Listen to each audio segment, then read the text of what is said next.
Dans cette vidéo sur les lois de probabilité à densité, nous allons voir un exercice de bac qui traite de la loi uniforme. Il s'agit d'un exercice présent sur le site mathouillon.fr où on nous dit, on choisit au hasard un nombre réel dans l'intervalle 10-50, la probabilité que ce nombre appartienne à l'intervalle 15-20 est, et on me donne 4 possibilités, il s'agit d'un QCM, d'application directe de coût. Comme le nombre réel est choisi complètement au hasard entre 10 et 50, la distribution va être complètement uniforme, puisqu'il n'y a pas de secteurs qui vont être prioritaires entre 10 et 50. Alors on va appeler grand X la variable aléatoire qui détermine la probabilité qu'une valeur soit choisie. X suit une loi uniforme sur l'intervalle 10-50, ce qui veut dire que petit a est égal à 10, et petit b est égal à 50. On a bien une loi uniforme puisque le nombre est pris complètement au hasard sur l'intervalle 10-50.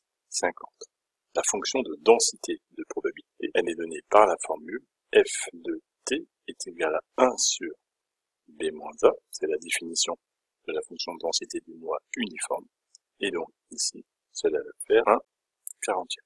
On a donc maintenant la probabilité que x soit compris entre 15 et 20, et bien c'est l'intégrale entre 15 et 20 de f de t, qui par définition de ce qu'est une fonction de densité. Là, on va appliquer la fonction de densité de la loi uniforme et appliquer ici à l'intervalle 10-50, c'est donc 1 quarantième. Et donc, on va calculer l'intégrale entre 15 et 20, 1 quarantième dt.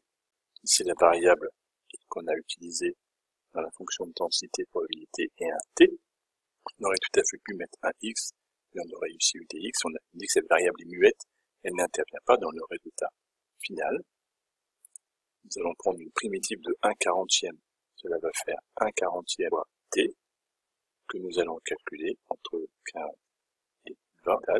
Ce nombre-là va faire 1 quarantième fois 20 moins 1 quarantième fois 15, soit 5 quarantièmes.